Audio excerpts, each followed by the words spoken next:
We met back in 2013. We went through the Ohio Bigfoot conferences a couple of times together. We were in the group Squatchachusetts together. Mm-hmm. In fact, Eric and I just put on a festival here in Russell, Mass. We called it the Cobble Mountain Critter Festival. And that was last June, and Dave was one of our keynote speakers. Well, I wish I knew that. I would have taken the day out of work just to go listen. And is this what you're going to be doing next year as well with the camping and all of that? I'm looking at your website and I'm like, oh, that sounds something I'd be interested in to do with my husband. Yeah, this year, I don't know. I'm looking into a lot of different things. I think we're kind of settled in on, we're going to try to do a researcher rendezvous this year and continue in 27 every other year with the festival. Yeah, they take a lot. They take a lot. We're actually we're thinking of doing a Paracon or something like that in March or April. I'm trying to book the date now. So yeah, it's a lot of work. Yeah, no, they are a lot of work. I've done them before. I took a year off because it was just too much. Yeah, it is. But I'm coming back next year with it. I always bring in paranormal, Bigfoot, and UFO speakers. Yep. I run the gamut. So we'll get back with. So not only do you know Dave, you know the biggest Red Sox fan in New England, then, right? I've never met him yet, but I follow him on Facebook, and I have to say Jonathan Wilkes has to be the biggest Red Sox fan I know. Yeah, that's true. I can remember when he went to every single game. Wow. Yeah, he's a fan. Yeah. Melissa, I follow this guy on Facebook. He's a great Bigfoot researcher. I think is the owner of Squatchachusetts, or he runs it. Okay. Yeah. And he is at literally every Red Sox game. That's hilarious. Yeah. Hey, good for him. People ticket holder, probably. Yeah. Yeah, there all the time. All the time. So, now, guys, I got a question about Bigfooting. Sure. All right.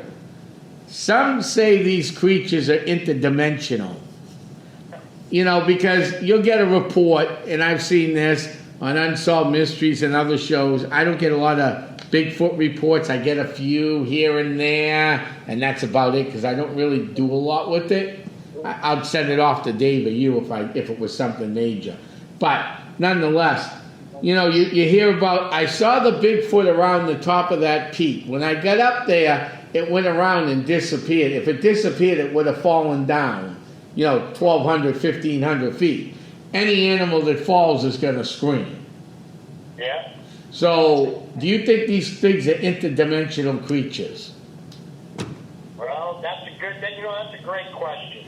And the more you look into it, it's really the new topic. Because there's more and more people looking at it in that direction. Yep, there's the camp of flesh and blood, which we all originally started from, I think. At least we did.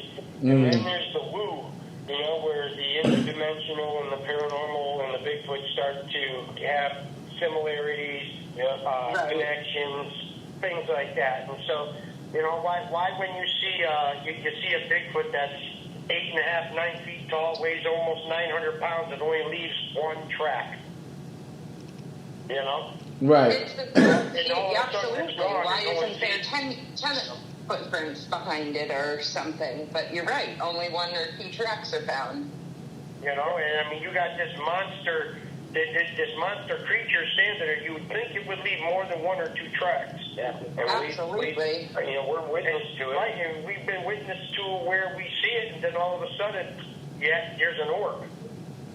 Oh, interesting. Oh yes. Twice there's been orbs involved with Bigfoot. Well, people have seen it happen. So it's weird. Yeah, I mean, you can't dismiss it. Right, you can't dismiss it. You have to be very open-minded to everything because you just never know.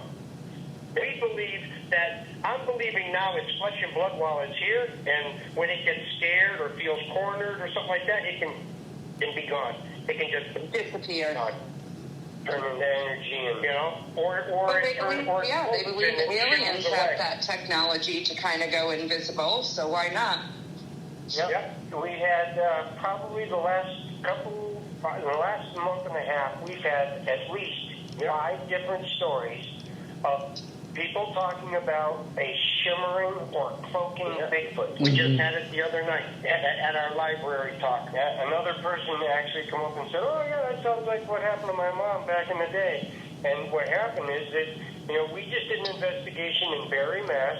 A couple of weeks ago. Won't give anything out, but this is North Flavin.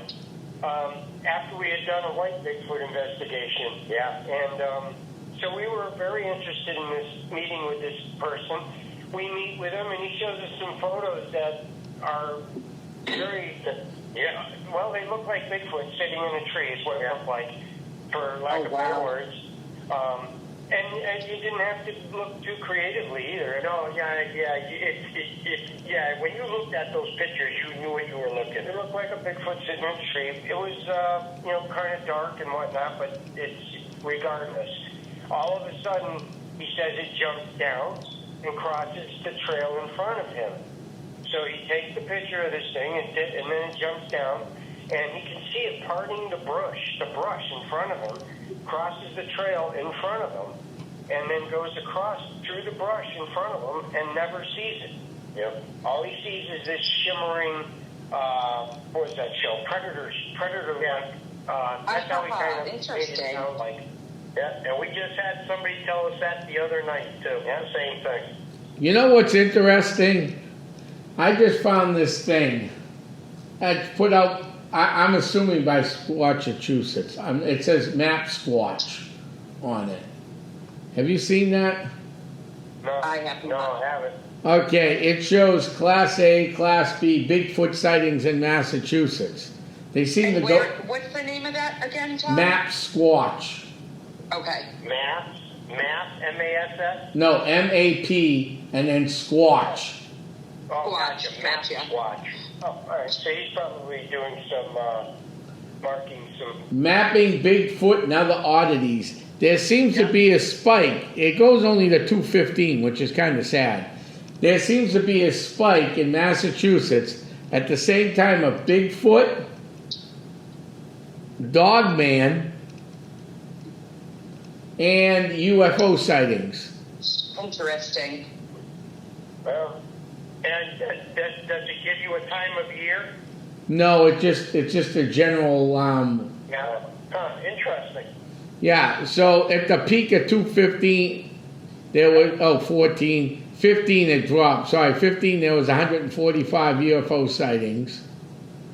One Dogman sighting in 15, and that's the first one ever reported. I don't think I'd ever want to come across a Dogman. Thank you. And I'm with you. And I'm with you there too. One Bigfoot sighting, which was a Class B. But it seems to go up and down, and they're pretty close. Yeah. Huh. Yeah, and that's really whatever numbers you're getting. There's probably a whole bunch more. Oh, I don't trust all these numbers because I have another site I use because we also do UFO research. And there's another site I use for that, and the number of UFO sightings in just the region of the Bridgewater Triangle, Essex County, and what Warren Coleman coins as the Ossipee Triangle, which I'm doing a lot of research on right now. Probably one of the top researchers of the Ossipee Triangle. There is so many sightings out there on different sites. And what's interesting about, let's get back to the more important thing, what you guys are experts in, cryptids. I don't know about experts, but we've had our share, yeah. Okay, so you got Bigfoot in New Hampshire, and we got him in Massachusetts, right? Yeah. They obviously don't know the state line. They got him in New York. They're all over the place, right? They're all over. Yep. Then you've got New Hampshire has something even more interesting. I did this finding research. In fact, I'm going to talk about tomorrow night. Wood devils, which are smaller Bigfoots. Have you ever seen a wood devil, or do you believe they're just another Bigfoot? did someone decide to name something different? Yeah. That was a local legend. That could be local lore too. Yeah, there's a local legend. There's a guy, the New Hampshire Bigfoot Society, Mike Tinsley, Kelly Porter. Those guys can tell you all about it. They're dialed in on that. But yeah, I believe that was another local lore legend. Kind of went on. It changed a couple of different times over the years. But that's something that they have. And there's a couple of other names they have for it up there as well. Yeah, I know. That's pretty interesting. And when you notice the Bigfoot sightings in northern New England and probably Massachusetts, it all started when people started going to cut lumber for the most part. Right. Yep. Yep. Well, our first sighting, I think, here in Mass that was recorded, 1765, somewhere in there, 465, and that was in the Great Barrington area. That some farmers had found them. It had raided a farm, and they found it, fat and happy, snoozing down by the Green River or the Miskatonic River. It was sleeping behind the tree when they woke it up, when they spooked it. Yeah. So that was recorded. So they've been around for a while, regardless. I mean, of the not regardless, but in with the Native American sighting that they have here, and the legend and lore that went with it as well. So okay, so it says the Barrington Beast in 1765, and the Wild Man reports of 1865. But I know natives have talked about these type of creatures. Yes, they do. They have been around since Native Americans were here. Yeah. They have them. They talk about them around their fires all the time. They even have them on totem poles and things like that. And it's nationwide. North. Yeah. I have a very good friend that's out in Ohio. She's a Shoshone Indian. Her and her family, and she has had some incredible stories. She's with Watchers Maiden, and they call them the Watchers of the Woods. Mm-hmm. Yes. And she has some incredible stories. This just makes me want to go out and explore, but safely.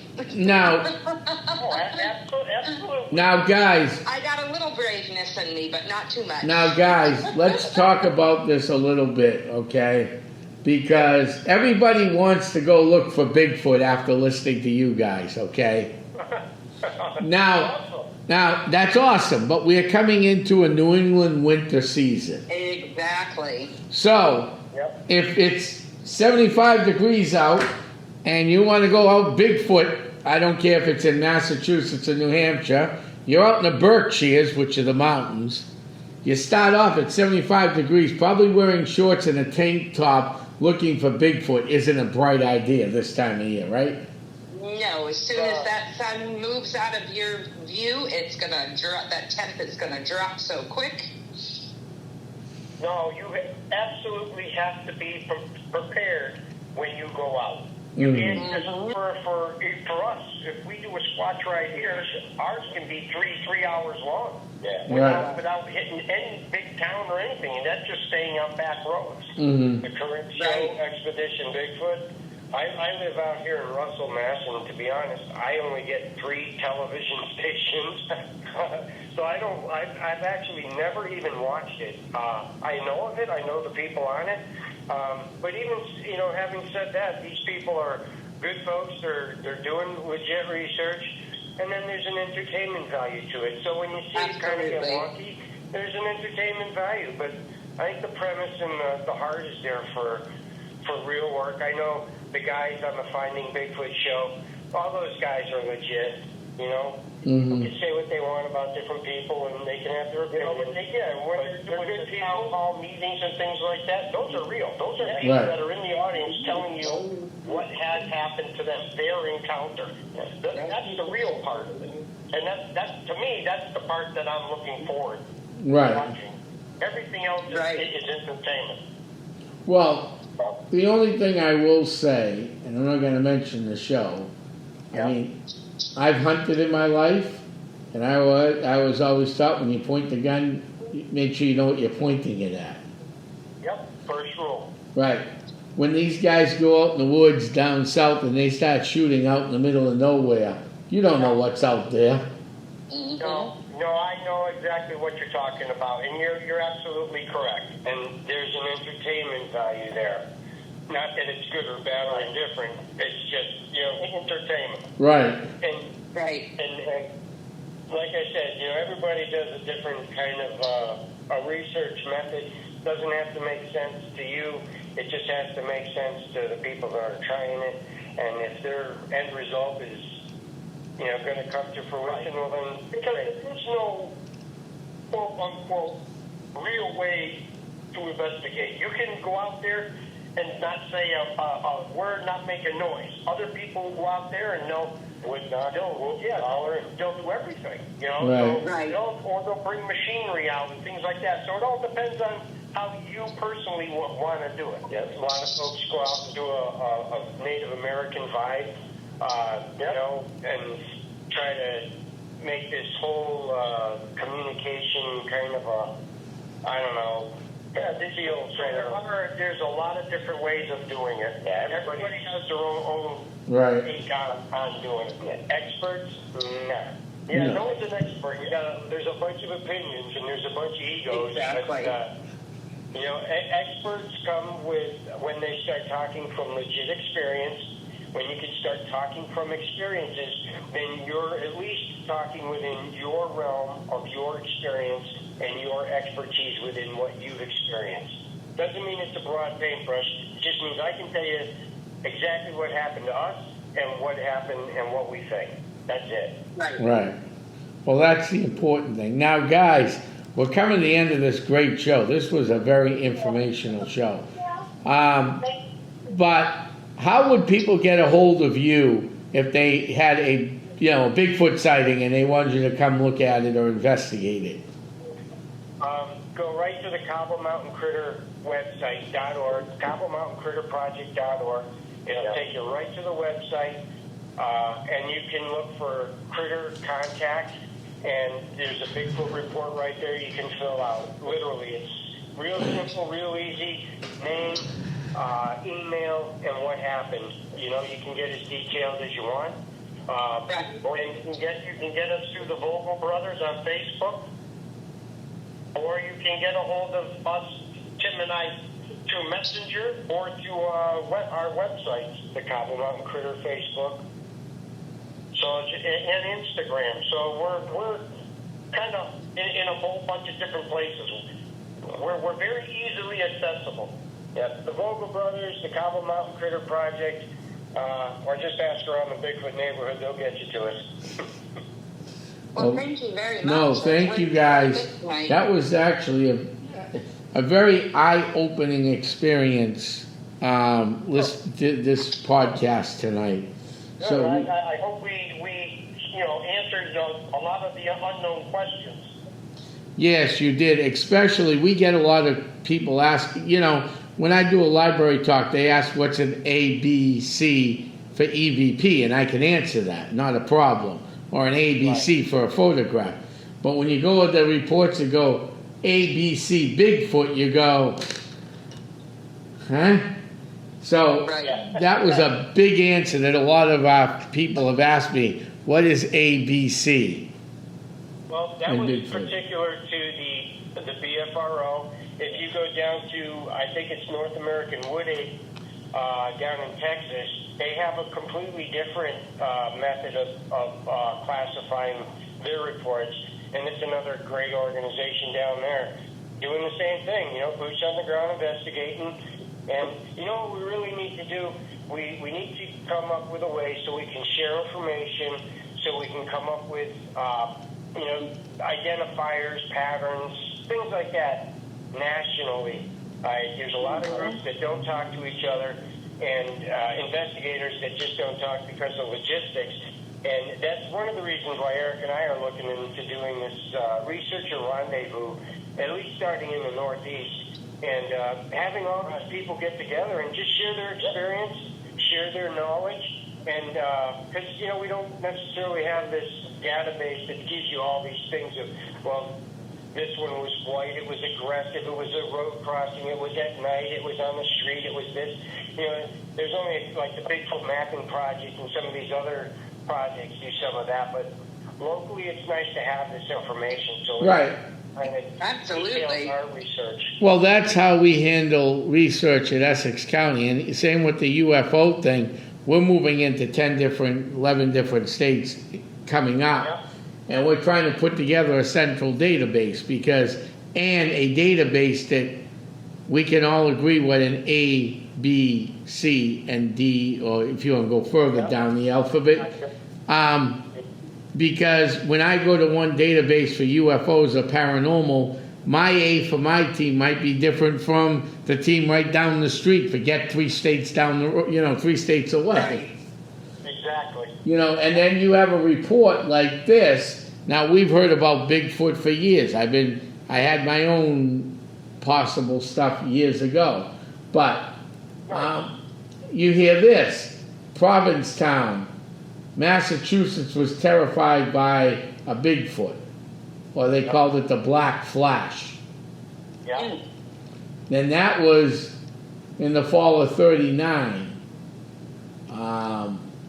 But I mean, Right but down there. what? Sorry, go ahead. But when you look at it, it says Mike February. Trainer. What? Oh, sorry. What'd you say? There's a guy down there in the Rhode Island area, Mike Trainer. Yeah. He does a lot of the investigating down that way because it's simple. He lives in that area.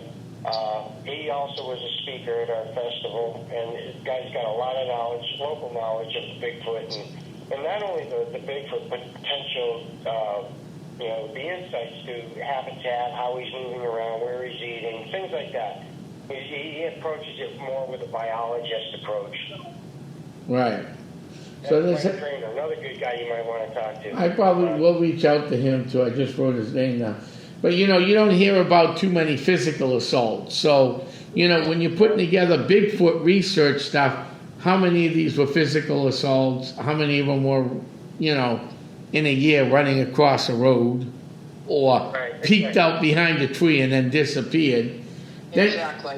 Then you get to see, different things that are happening. But, I mean, it's great that all this research is being done. And before we got you on the air, we're talking about the Ossipee Triangle, okay? Mm-hmm. Now, for anybody that knows, the Ossipee Triangle is pretty big. If you're from New England, you're going to go and scratch your head. How do you investigate this? It goes from Salem, New Hampshire, to Jefferson, New Hampshire, or Jackson, down to Somersworth, back to Salem. That's like over 60, 70 communities. I mean, I've been researching that area for years, and I'm about ready to write something up on it. But it's hard to keep track of everything. Oh, absolutely. The best way to do it is being involved. It's a full-time job. Being involved in your community. Yeah. And let the other people do the work for you. Yeah. Because they want to be involved because they're into it. And if they have a way to get that information back, they will. Mm-hmm. You got to have the town meetings, town halls, Eric, bring them out. Have them talk to you. We do the Beckett Country Store. We have a mail drop thing where you can, if you have a report, you could, we're involved with our local town. We're doing our trunk or treat fest. There's a couple of weeks for Halloween. Yep. So we're involved with those guys, the Russell, Massachusetts. They're going to make a police patch for us, and we're going to sell it as a fundraiser. So it'll have our logo, their police patch, and we'll sell them as fundraisers to buy trees for Arbor Day. For the kids. So it's being involved in the community. There's also another event that we're involved in.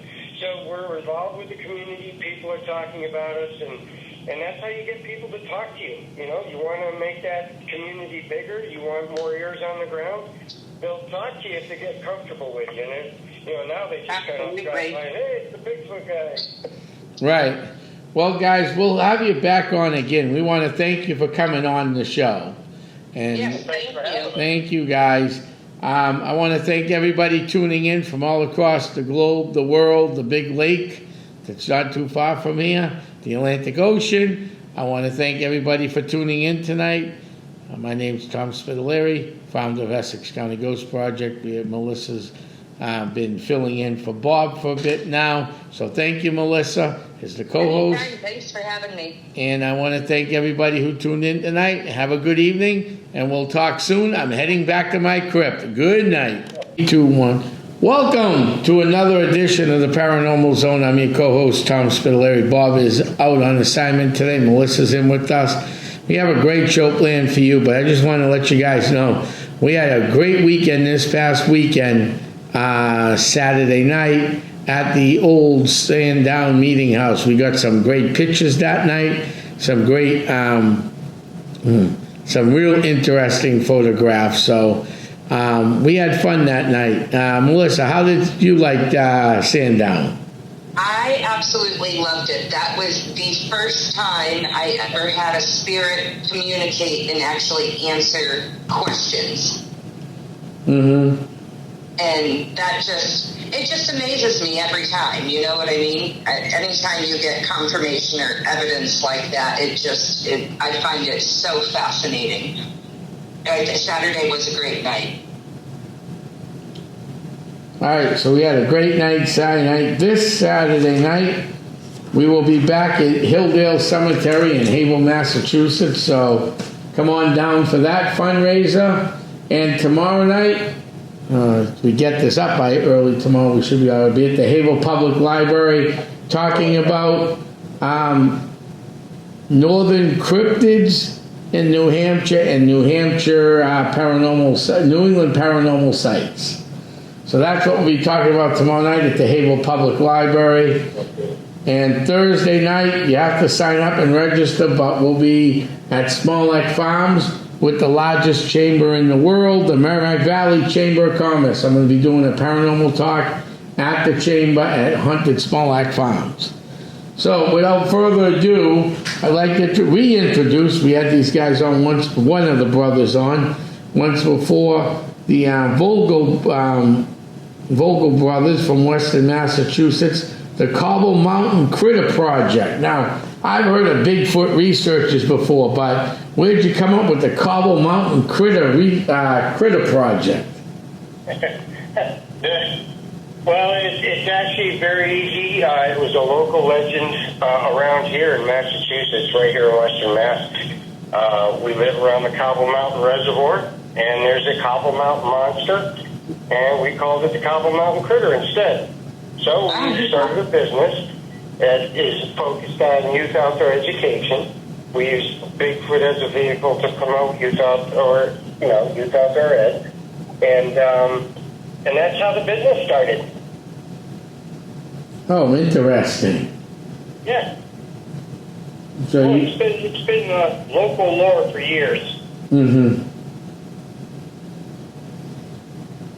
So I have a question. So while you guys, I know you, I went through your website somewhat and, just to kind of get a clue for what I'm talking about here. So did it start by you guys taking people out, teaching them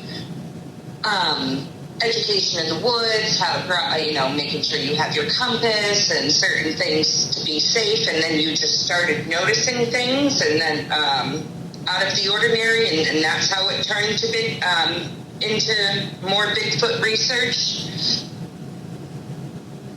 No, it really wasn't anything like that, to be honest. Work was pretty ho-hum. I say ho-hum, but we were guides, and it was, we taught adventure stuff from canoeing, kayaking, and climbing every day, so it was the norm for us.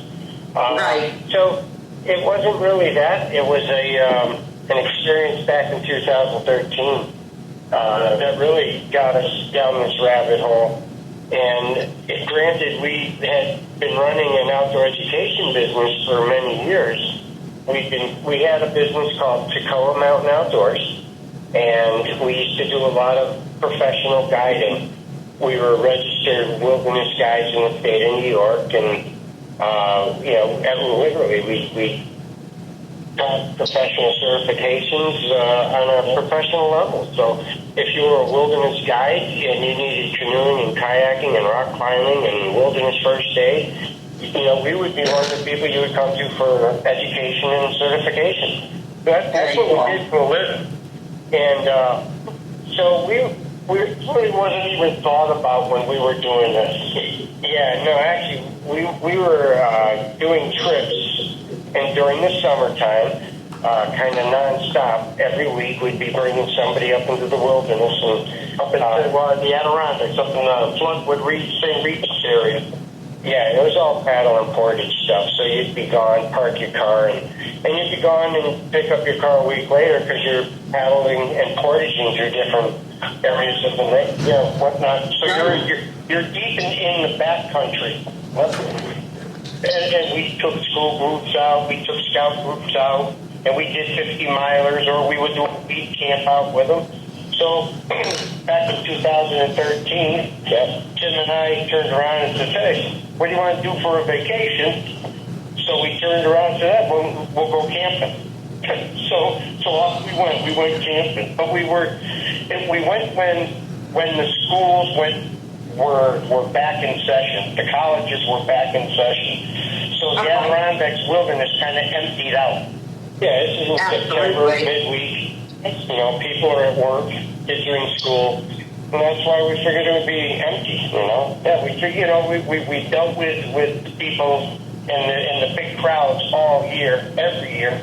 So this time we went when we knew it would be empty, so we could have the entire place to ourselves, which was pretty much what we did, And we decided we were going to go to a place called Pink Pond out on the in the Long Lake area, or in the Long Pond area, and we paddled and portaged around through the Floodwood Way and took a couple days to get there. We took our time, and we finally get out to our campsite, and we paddle up, and it was a drought season, I think, and it was muddy and yucky getting out there because the stream getting into Pink Pond was low, and it was mucky and yucky, mud and whatnot. So we kind of had to pull the boat and shallow waters.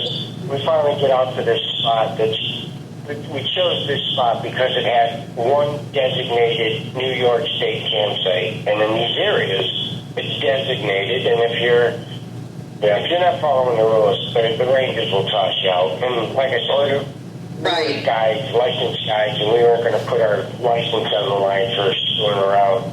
So we decided it wasn't worth it. So we stayed in a campsite that normally, if you've been out there, the campsites are normally clean. They're well taken care of.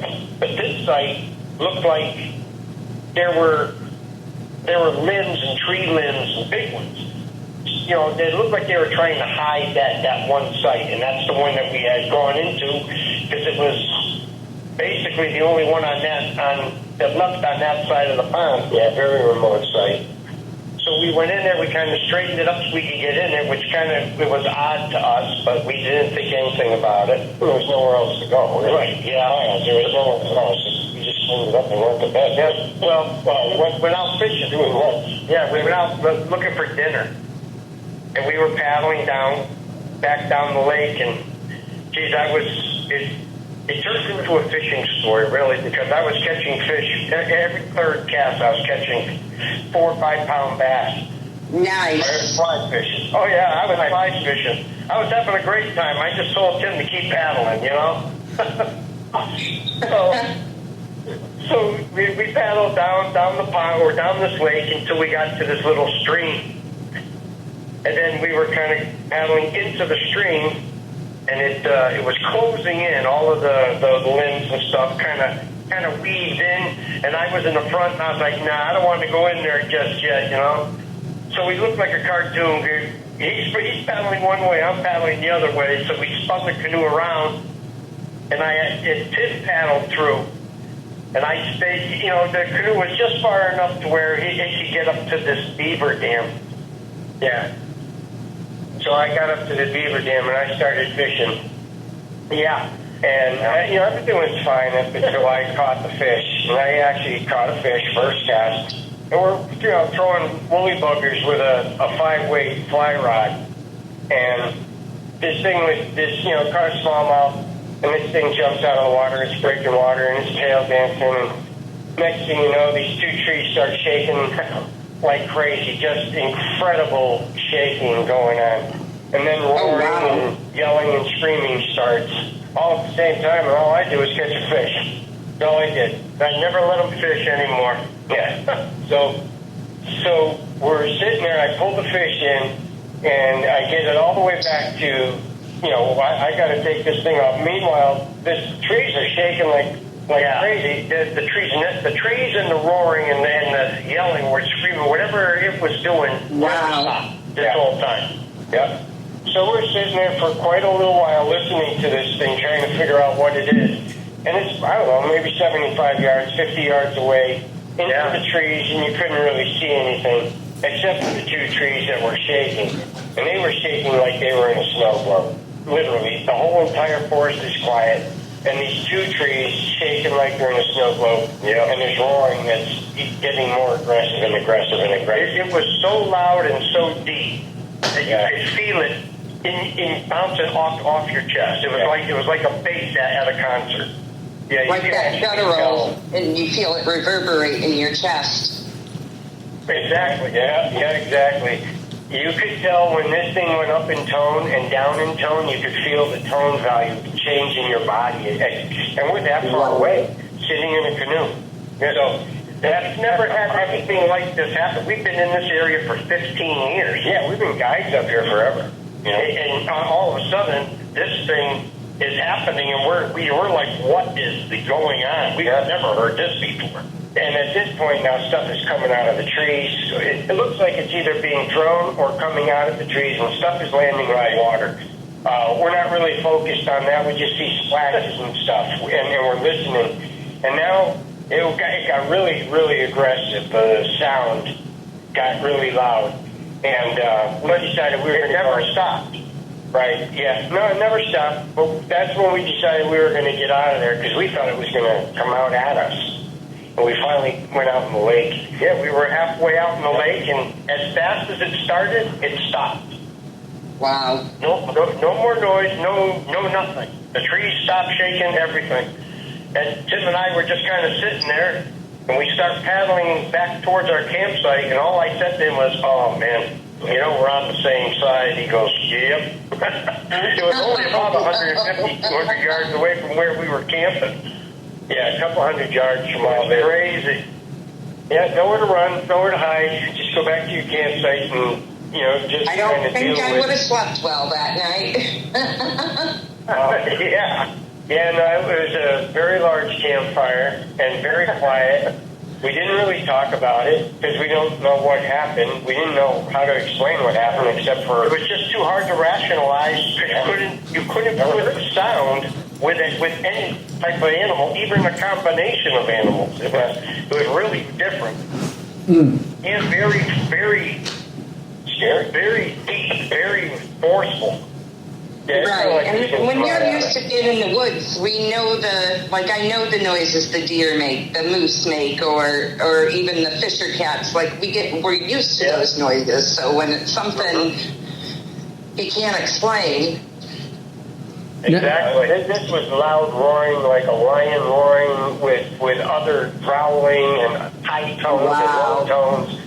Yeah, it was just something, we've been asked that question so many times, and I tell people, you could put all the animals that I know that are in a zoo couldn't come up with this sound and withstanding that sound for almost 15 minutes. I mean, it never ever stopped. It was that long, consistent, and so we kind of Monday morning quarterback that. This is 2013, so we've had some time to think about it. And now we believe, after years of investigating and research that we've done on our own, we kind of believe that I tell Americans all the time, if we were there, somebody else could have been there. And we believe we were there because we wanted to go fishing in a remote spot that we knew no one was going to be. I believe that they know the patterns of the wilderness in that area when all the tourists are there Monday through Friday, or rather on a weekend, and then they're gone. They understand patterns and things like that. And they would be wise to it, and they would move accordingly. And I think they were going fishing because when Eric and I paddled up to that stream, there was a beaver dam there, and I believe the beaver dam became a fish trap. I think they started, and I say they because when Eric and I say that thing never stopped making a noise or roaring for 10 or 15 minutes, it never came up for a breath. Never stopped. So we were messing with his food. So guys, that was in 2013, correct? Yeah, correct. So since 2013, you only had 2 sightings before that, and 1, 2, 3, 4, 5, 6 sightings out in Berkshire County since 2007, 8 sightings? Yeah. I believe so, yeah. Yeah. Except for the one you told us off air today, so that would be the 9th sighting since 1989. No. Yeah, I'm not sure where the 9 sightings are. I wanted to talk about some of these. That's why. Sorry about that. I just don't know if the numbers are right because we don't have that many Class A's. We've got 1, 2, 3. I've got 3 Class A's that I've seen, and actually, I think I've seen 1 today, I believe. But we're going to debate that. So I'm on the BRFO website for Berkshire County. Yep. And they have summer of '89 a Class A, September 2015 a Class A, and then January 2012 a Class B, September 15 to B, another one September 15th a B, and then October 2014 a B, and then winter of 2016 a B, and April of 2016 a B. The B's, one was at Mount Greylock. Yeah. No, that's through the BFRO. Yeah. Correct. We're investigators for the BFRO. Right. And if you click on a couple of those, somewhere there after 2015, probably around 17, 18, 19, we did a number of expeditions for the BFRO. And there's good reports in there. When you look on it, it'll say Tim Vogel or Eric Vogel. And we used to do investigations for them. But they didn't, and they don't post everything that is incorrect reported. There's a panel that they go through and they post what they deem they want posted and put out there. But there's a whole part of the BFRO that you don't see, the public doesn't see. And without getting anything up, they just don't post every report that they have. That's what they've got on their site, then that's probably that's what that's what their tally is for Class A's, B's, and C's. Right. So that means that many people, however many people that you're looking at that site, it'll tell you there was 4 Class A's in Hampton County or 12 Class A's or whatever. Right. And that's within a time frame in a window of probably 2000 to present. And since we've been with the BFRO, now we do a lot of this stuff on our own. We do local libraries and other conferences and things like that. And we get a lot of our local history right here locally. And that's what we're kind of hoping for. We go off and we just did a pitch feed, it's called the Berkshire Athenaeum in Pittsfield. It's a big library out there. And there was 40, 50 people coming to talk about Bigfoot in Pittsfield. Every library we've had has been, I don't want to say very well attended. Yeah, well attended. It's standing room only. Yeah. So there's a huge interest in the subject. But yes, there are. The BFRO does have.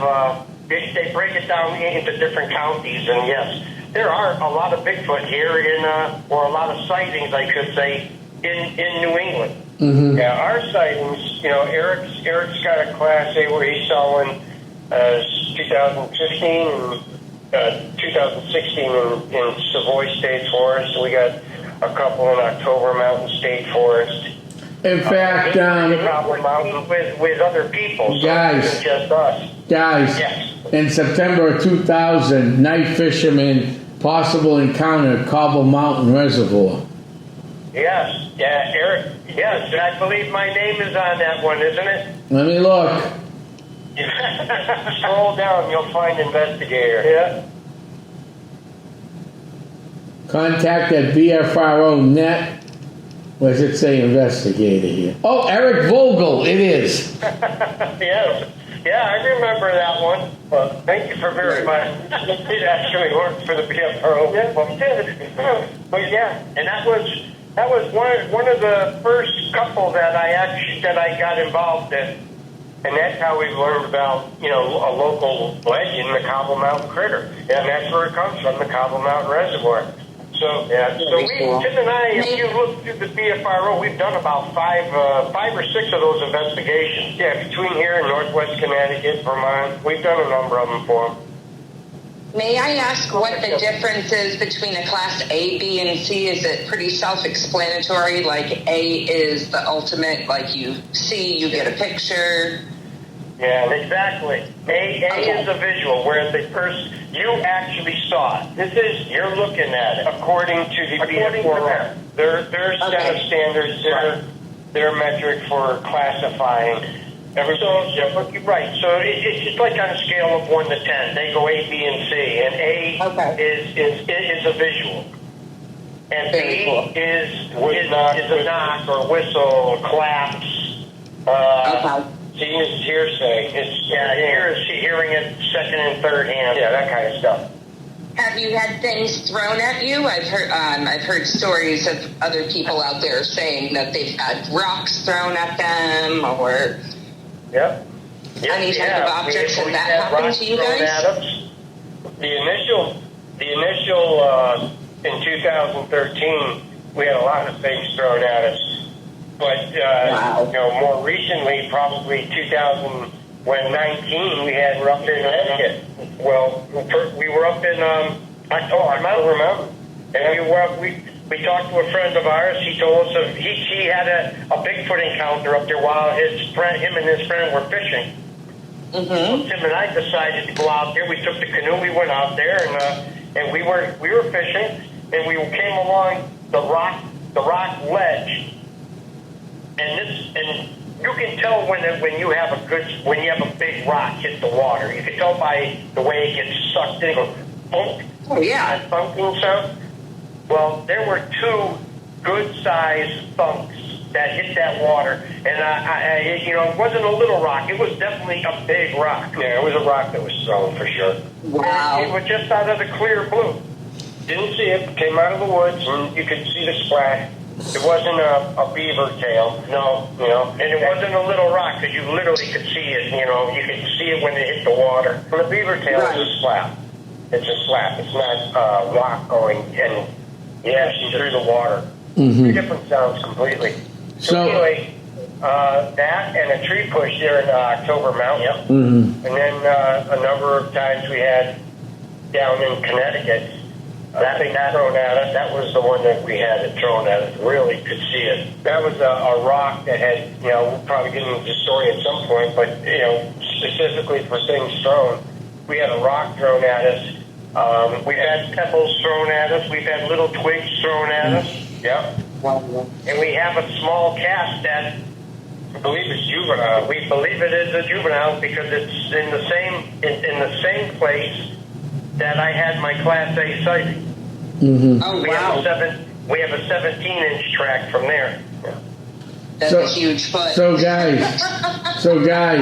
I was out on a paranormal case, and sometimes with the paranormal, weird things happen besides ghosts. So this was in Haverhill, believe it or not. I've actually had a few Bigfoot sightings reported to me in Haverhill. But early on. So we went out in the woods, and we did some wood knocks, some stuff. We're standing around waiting for responses. We had a tree limb, a decent-sized limb, come flying out of the woods. Now, we're kind of around each other, looking at each other, talking. The thing went right by our faces into the woods. Yeah. Wow. We're lucky we didn't. If one of us had moved 2 inches in either direction, I do believe if they wanted to hit us, they could hit us with no problem. Oh, of course they could. Absolutely, absolutely agree. I think it's more of a warning thing, like, hey, back off. Yeah. Oh, so Melissa, I just want to say something. I want to make sure we get both the brothers the due they deserve, okay? So I was going through some other sightings and I found a Tim Vogel report too. Yes, What'd I do? Winter of 2016 in Berkshire County, Mount Washington State Park. Oh, yeah. That was a wood knock. Yeah, in fact, there might be a recording there on the wood knock.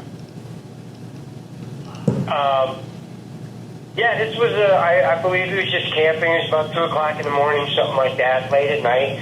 And the guy had his recorder going, and he recorded a legit wood knock. And so I got the report and followed it up with our linguistics sound guy that we used and sent it off. And, he kind of, that's what he does. So he confirmed it was a wood knock. Although, albeit it was a little far away, it was definitely a wood knock. So it's just a confirmed wood knock that the guy had recorded. So that's a lot of what the reports that we'll get or other groups will get is, it may be kind of random. Oh, I heard a whistle, or I heard a knock, or I heard this. And somebody will go through and make a report. But a lot of it will never hit the airways. A lot of it will just be kept silent. Yeah, I think you'll find, like I said, you'll find 3 or 4 reports just out of Cobble Mountain. Yeah, we have one in October Mountain as well, where we had a hunter go in, spend the weekend. He went in on his ATV, and he was going to spend the night and go up to his stand early in the morning. So he's up in the woods all by himself, camped out, and he had multiple Bigfoots around him, and they were breaking saplings and trees, and they were trashing the place all the way around him, 360 degrees. It tore it up. And he wouldn't go back, and he wouldn't show us where it was. He didn't want anything to do with it. He was scared. He was scared for his life that night. He was pretty scared. Well, I could see that, somebody getting scared. I've also noticed, so you went over what an A is and a B. What is a Class C? I didn't hear that one. Third party. Oh, okay. It's where you told somebody else that you saw something or heard something, and then they told us. Okay. Got it. Before the show, we were talking about Ernie Davero's story. That's kind of third hand. All right. And I can also see you work with a friend of mine.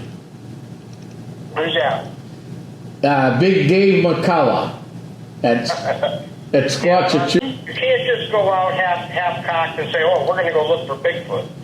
Yeah, no, that would probably end up in the night with hypothermia, and you'd be wishing you'd end up on the news. Yeah. For all the wrong reasons. We push and we promote the 10 essentials, and if you carry these 10 essentials, chances are that, it'll help you try to survive. You'll survive a weekend. Might be a little miserable, but you could survive. Right. Having certain things, water, compass, shelter, rain, fire starter, things like that. Oh yeah. There's 10 that we carry, and there's a list.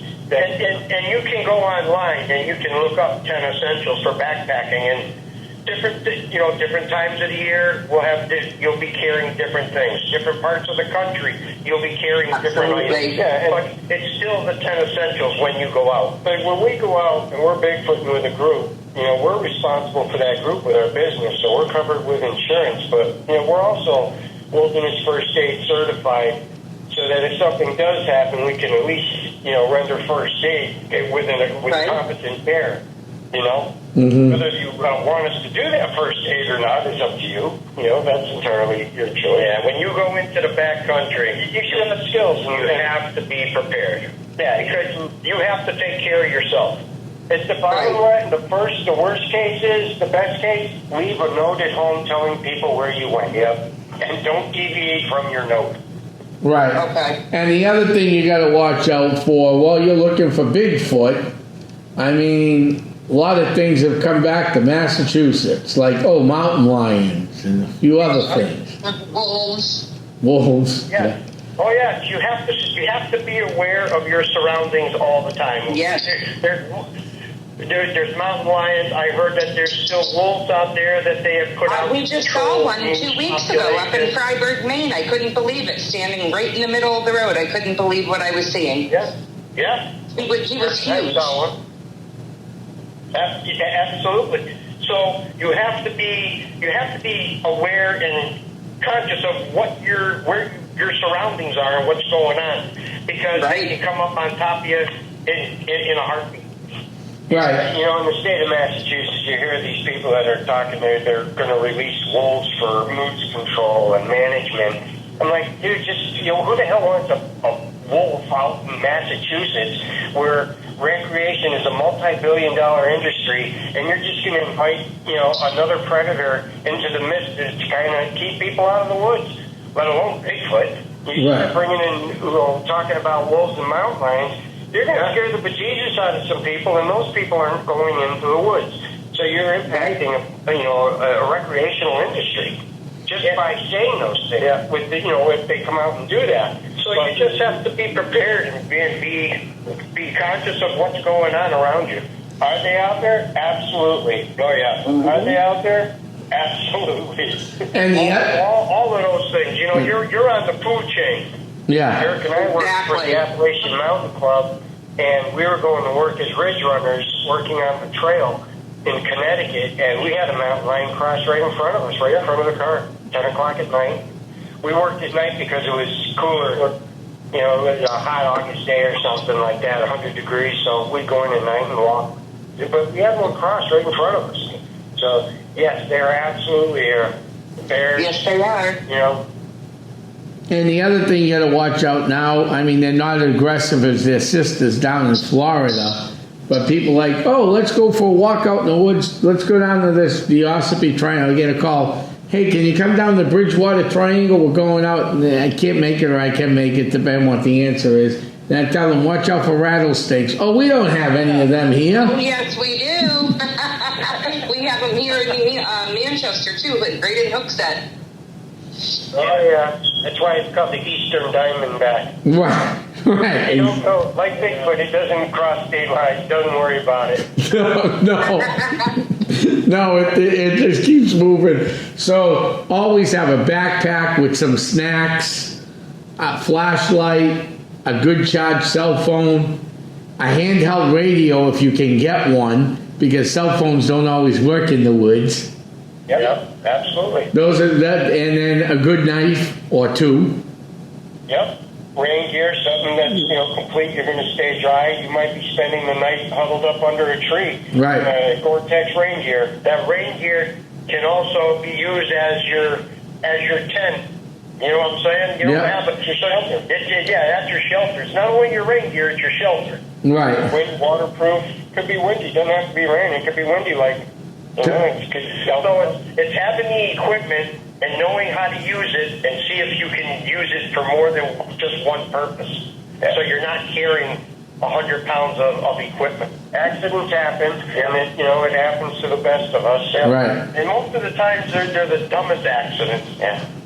Right. We had on one of our expeditions a lady hyperextend her knee and then dislocated her patella underneath her knee. And, she went down like a bag of rocks. And after I had told them, stay out of that area, it's all uneven, it's all boulders. And first thing he did, up into the rocks, a crash, and they got wrecked. And, the minimum first aid that we could, that she would let us render, we did. And that was the extent of it. So, if you're going to be responsible for people in the woods, you should have skill sets to bring them home safely. Or if you're going to go out there on your own, make sure you know what you're doing. Right. So I was off air. You guys, we talked about something you saw today. And we still got a few minutes left, so I guess you guys might have seen a Bigfoot today. Yeah. We were dropping off some things at my brother's house up on Balance Rock Road in Lanesboro, Mass. So that's where we were. And there's the park right there. Is it a state park? Yeah, Balance Rock Park, State Park. So anyways, it's right there in Lanesboro. And we had just been talking about, because we had done a report right there. And so we're just talking. I'm looking up. There's a parking lot on my right-hand side. I'm the passenger in the truck. I'm driving along. We're going 45 miles an hour, probably 40 miles an hour. And I'm looking past the parking lot, and there's this low scrub, what is it, shrubs 20 feet tall, something like that. Yeah. And then there's like this cattails and phragmite. And I looked over, and it looked like I had seen like a black silhouette cutout of a Bigfoot standing there. And I saw from the chest up to the head, a complete top half, shoulders, everything. But it looked like it moved, and I wasn't sure if it moved, but it looked real. But at the same time, it went by fast. So I thought it was the kids playing a game. And so I'm telling my brother now, and as we're driving past, I say, hey, dude, I think I just saw a Bigfoot. And if it wasn't a Bigfoot, somebody's got a silhouette nailed to a tree. So we whipped it around, and it wasn't a minute later, and nothing was there. Nothing was there. But I know what I saw, and it wasn't there. So I think it ducked down into the phragmite and the cattails, and off through the woods it went after it saw the truck. But, Well, it's one of those roadside sightings. It takes, a brief, maybe a second, 2 seconds, and it was done. well, in February 10th of 2022, New England edition of Yankee Magazine talked about a Bigfoot sighting here. Yeah. Well, I believe I did. I was looking into a report from Dr. Brake, I think it was, that did a report out in right at that Balance Rock, too. Yeah. And then we have it on the PFRO website. Yeah. So it has a history of it, and for us to actually see it, it's kind of ironic because the times that we've seen Bigfoot or had activity, it's been raining or near water or both. And it was raining again today, when we potentially saw this Bigfoot today.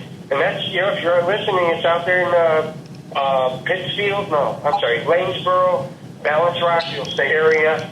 Heads up, this thing is out there. I know what the heck I saw. I just saw it very briefly, and it was heading towards the park. So if there's anybody out there listening that actually has seen it today or later on, get a hold of us. We'd love to hear the story. Yeah. And we stopped, we turned around, we went back out, we looked, but we couldn't find anything. Nothing. Phragmite is 8, 9, 10 feet tall. You can't see nothing. It's like, you're in a wall of reeds, so it was useless for us to go and try to track down something that was, you couldn't tell whether you were coming in.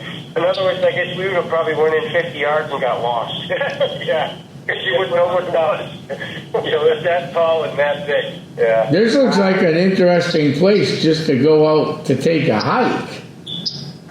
Hey, we're in Western Mass. It's New England. It is absolutely fantastic. I always say, and this is a good time of year to come out because we have a lot of activity in the fall. The Western Mountains are big and it's eye candy, but unless you have the skill sets to use it and climb those mountains, they're just eye candy. Here in the Berkshires, you got the Appalachians, the whole range, the Taconics, and you can climb and access everything.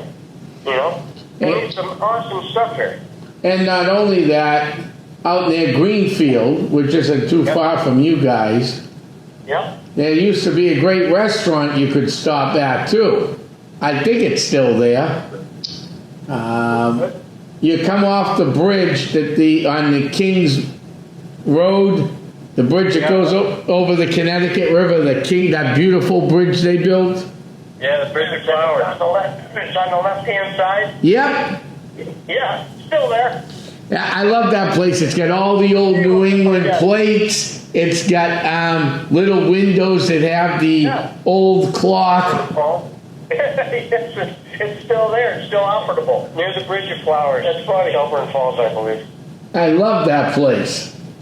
Yeah, that's the Mohawk Trail, Route 2 area. Yeah. It's absolutely stunning, the area, especially this time with the foliage that's out, second, third week of October. We get a lot of people that will come out and start telling us that, hey, I heard this or I saw this. This is that time of year for us. Mm-hmm. This is spring. Yeah, so when we talk about a pattern for our area, from the spring all the way up until snow flies, and that's because of the multiple harvests that are here. It's a lot of good eating. As far as if you're a wild critter, there are the oaks and the acorns that are falling, the farms, the streams, the creeks. They know their area. Just like you walk into your supermarket, your local supermarket. They know where their needs are and where to go and when it's in season. Yeah, you know where to get all your stuff. They know where to get all theirs. We think they're few and far between. Just like any other animal does. Now, absolutely. Yeah. Exactly. Now, guys, I want to ask you this question. You don't have to answer it. Sure. We're not going to badmouth TV shows now. I don't badmouth anybody. But do you think the TV shows have helped or hurt the Bigfoot research world? I think for the most part they've helped. Yep. For the most part. Have they heard it? I don't know. First off, remember, these shows are entertainment. So when they come off and they do some bizarre, hey, let's attract Bigfoot with a disco ball and something else. It's also entertainment. Doesn't necessarily mean it's not going to work. Because the thought is, well, it's going to capture their attention and draw them in because they're curious. Right. So it's research, and where do you draw the line on what's crazy or stupid? So you got to try it all. I think I don't know. I believe that they have helped. Yeah, I do. They've opened up a lot of people to it. Yeah, and there's more people interested in it now, and more people are talking, getting out, and they're actually doing it. Whether it's a squat ride, because they can't climb mountains, so they're out driving the back roads and things like that. There are so many sightings of Bigfoot crossing roadways and things like that.